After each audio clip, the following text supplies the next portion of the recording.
এই হিমোস্পার্ক মিটারের সহায়তায় আমরা আমাদের রক্তে হিমোগ্লোবিনের মাত্রা পরিমাপ করতে পারি। হিমোস্পার্ক দুটি অংশে পাওয়া যায়। প্রথম, Hemospark blood haemoglobin measuring system. দ্বিতীয়, Hemospark blood haemoglobin measuring test strips. Hemospark blood haemoglobin measuring সিস্টেমের সাথে আপনি এই জিনিসগুলি পাবেন: Hemospark haemoglobin meter, USB cable, charging adapter, lancing device, 3টি control strips, user manual, warranty card. এছাড়াও এগুলোর সাথে স্টেরাইল ল্যান্ডসেটসও পাওয়া যাবে। এই Hemospark blood haemoglobin measuring test strips কিটের সাথে 50 স্ট্রিপসের ভায়াল, চিপ কোড ও ইনসার্ট সিট পাওয়া যাবে। এবার আমরা হিমোস্পার্ক হিমোগ্লোবিন মিটারটি কিভাবে ব্যবহার করব সেটা একটু দেখে নিই। প্রথমে এই পাওয়ার বাটনটিতে চাপ দিয়ে মিটারটি অন করে নেব। তারপর অন হয়ে যাওয়ার পরে মিটারের ডিসপ্লেতে এই 3টি দাগ ও কোড লেখাটি দেখতে পাওয়া যাবে। এবার হিমোস্পার্ক স্ট্রিপ ভায়ালে লেগে থাকা চিপ কোডটি খুলে নিয়ে মিটারের উপরের এই অংশটিতে সেট করে নিতে হবে। চিপ কোড লাগিয়ে নেওয়ার পরে মিটারের ডিসপ্লেতে চিপ কোড নম্বরটি দেখতে পাওয়া যাবে।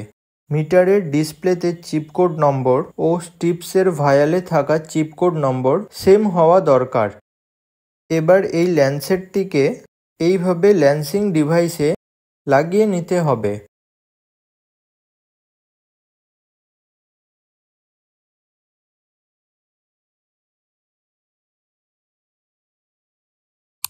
এবার নিজের হাতের আঙুলের চামড়া অনুযায়ী পেনিট্রেশন ডেপথ রেঞ্জটিকে সেট করে নিতে হবে। এখন আপনার ল্যান্সিং ডিভাইসটি ব্যবহার করার জন্য তৈরি। হিমোগ্লোবিন টেস্ট করার নিয়ম। এবার স্ট্রিপস ভায়াল থেকে স্ট্রিপটি বার করে নিতে হবে এবং মিটারে এইভাবে লাগিয়ে নিতে হবে। স্ট্রিপটি লাগানোর পরে মিটারের ডিসপ্লেতে রক্তের এই চিহ্নটি দেখতে পাওয়া যাবে। তারপর হাতের আঙুলটি ভালোভাবে ম্যাসাজ করে নিন এবং ল্যান্সিং ডিভাইসের সাহায্যে প্রিক করে নিন। প্রিক করে নেওয়ার পর রক্তের প্রথম ফোঁটাটি এইভাবে পরিষ্কার করে নিন। তারপর রক্তের দ্বিতীয় ফোঁটাটি মিটারের টেস্টিং এরিয়াতে এইভাবে লাগিয়ে নিন।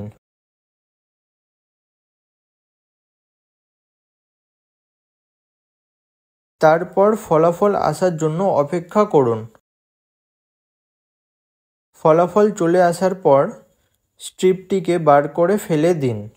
ব্যবহার করার পর ল্যান্ডসেটটিকে ল্যান্সিং ডিভাইস থেকে বার করে ফেলে দিন। হিমোস্পার্ক মিটারটি চার্জ করার নিয়ম।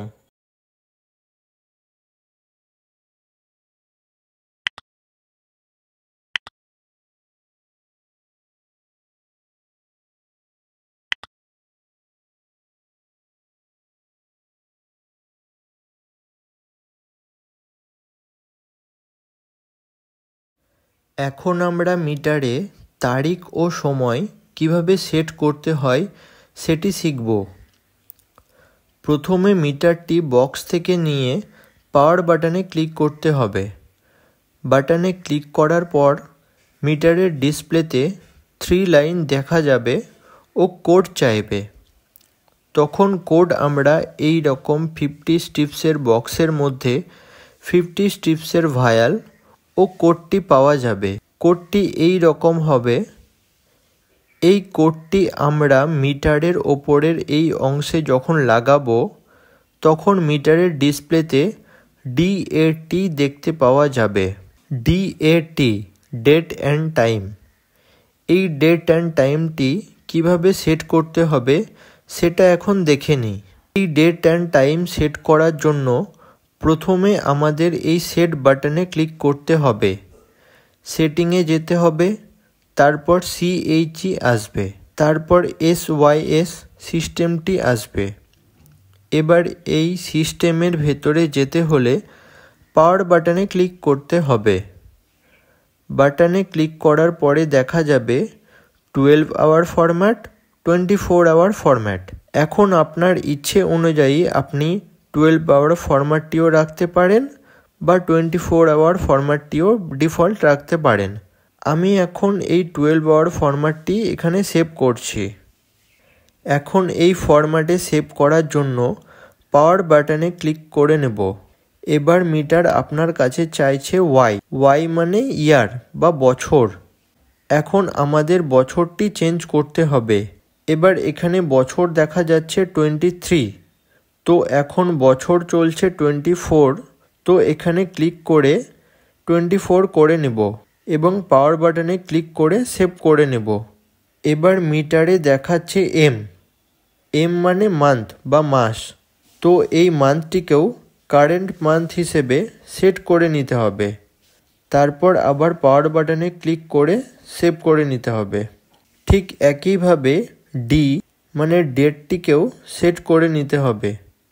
এখন মিটার চাইছে এইচ মানে আওয়ার বা ঘন্টা, তো আপনি আপনার কারেন্ট সময় অনুযায়ী সময়টি সেট করে নিন, যেমনভাবে ডেট, মান্থ ও ইয়ারটিকে সেট করেছিলেন।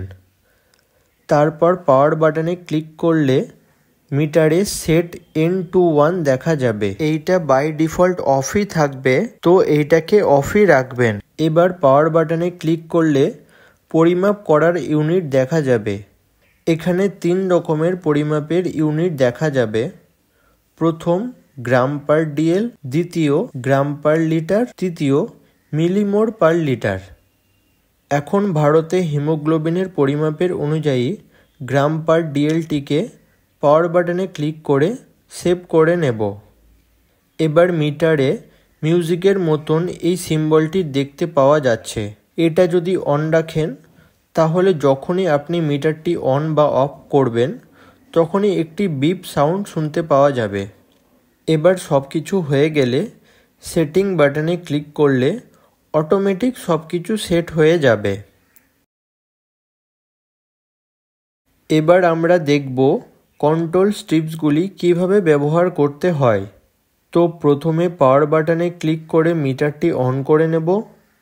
তারপর এই সেটিং বাটনে ক্লিক করব। তারপর এই রাইট অ্যারো বাটনে ক্লিক করে CHE চেক অপশানে যাব। তারপর এই চেক অপশানে এসে একবার পাওয়ার বাটনে ক্লিক করব। এবার মিটারে স্ট্রিপ সিম্বল দেখতে পাওয়া যাচ্ছে। সিস্টেমের সাথে এই 3 প্রকারের স্ট্রিপ দেওয়া হবে, একটি লো, একটি মিডিল ও অপরটি হাই। তো লো হিমোগ্লোবিন চেক করার জন্য মিডিল রেঞ্জ চেক করার জন্য একটি ও হাই হিমোগ্লোবিন চেক করার জন্য একটি স্ট্রিপ থাকে। তো এখন আমরা লো রেঞ্জেরটি চেক করব। লো রেঞ্জেরটি চেক করার জন্য স্ট্রিপটিকে মিটারে এইভাবে সেট করে নিয়ে পাওয়ার বাটনটি একটু চেপে ধরে ছেড়ে দিন। এখন মিটারে দেখা যাচ্ছে 5.5 গ্রাম পার ডিএল। এই 5.5 গ্রাম পার ডিএল এটার একটি রেঞ্জ শিটও থাকবে এই প্যাকেটে। এই রেঞ্জ শিটে সব কিছু মেনশন থাকবে 5.5 প্লাস মাইনাস 1.5 গ্রাম পার ডিএল। তো 5.5 থেকে 1.5 মাইনাস করলে 4 হবে, 5.5 এর সাথে 1.5 প্লাস করলে 7 হবে। তো 4 থেকে 7-এর মধ্যে লো লেভেলের রেঞ্জ হওয়া দরকার। যদি মিটারে এই রেঞ্জ দেখায় তাহলে মিটারটি ঠিক আছে। একই রকমভাবে স্ট্রিপটি খুলে নিতে হবে, তারপর ব্যাক আসতে হবে, আবার সেটিংয়ে যেতে হবে, তারপর চেক অপশানে যেতে হবে, দেন পাওয়ার বাটনটি চাপলে আবার মিটারে স্ট্রিপ চাইবে। এবার এই QC2 সবুজ স্ট্রিপটি আবার মিটারে লাগিয়ে নিন। তারপর আবার পাওয়ার বাটনটি একটু চেপে ধরে ছেড়ে দিন। এখন মিটারে রেঞ্জ দেখাচ্ছে 12.5। এখানে QC2 এর রেঞ্জ দেওয়া আছে 12.5 প্লাস মাইনাস 1.5 গ্রাম পার ডিএল। তো এখানেও 12.5 থেকে 1.5 মাইনাস করেন ও 1.5 প্লাস করেন। ঠিক একইভাবে QC3 স্ট্রিপটিকে চেক করে নিন। QC3 চেক করারও সেম প্রসেস। একই রকমভাবে ব্যাক আসেন, সেট বাটনে ক্লিক করে তারপর চেক অপশানে যান, দেন পাওয়ার বাটনে ক্লিক করলে মিটারে আবার স্ট্রিপ চাইবে। দিয়ে একইভাবে আবার স্ট্রিপটি মিটারে লাগিয়ে নিন, দিয়ে আবার পাওয়ার বাটনে একটু চেপে ধরে ছেড়ে দিন। এখন মিটারের রেঞ্জ কি দেখাচ্ছে?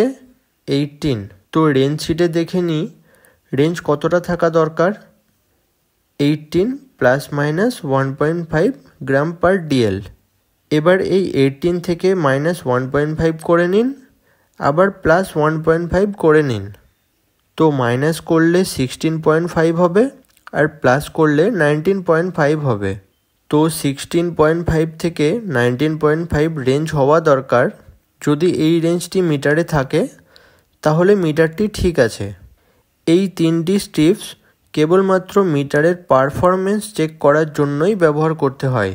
এগুলি দিয়ে আপনি যতবার ইচ্ছে মিটারটি টেস্ট করতে পারবেন। এগুলির এক্সপায়ারি ডেটও আছে, যেটি এই স্ট্রিপসের কভার পেজে দেখতে পাওয়া যাবে। স্ট্রিপগুলি আপনি ততবার ইচ্ছে ব্যবহার করতে পারবেন যতবার আপনার মিটারের রেজাল্টের ওপর ডাউট হয়। কিন্তু এই স্ট্রিপগুলির ওপরে কোনো রকমের ব্লাড ড্রপ বা কোনো সলিউশন দিবেন না। ব্লাড টেস্টের জন্য আপনি এই স্ট্রিপগুলি ব্যবহার করতে পারবেন। ব্লাড টেস্টের জন্য আপনি এই স্ট্রিপগুলি ব্যবহার করবেন। এগুলি সিঙ্গেল ইউজ করার জন্য হিমোগ্লোবিন টেস্ট করার জন্য ব্যবহার করুন। একবার ব্যবহার হয়ে গেলে ফেলে দিন। আবার এই যে কন্ট্রোল স্ট্রিপগুলি আছে, এই স্ট্রিপগুলি আপনি মাল্টিপল টাইম ব্যবহার করতে পারবেন, যতবার আপনি চান মিটারের পারফরমেন্স ঠিক আছে কিনা সেটা চেক করতে।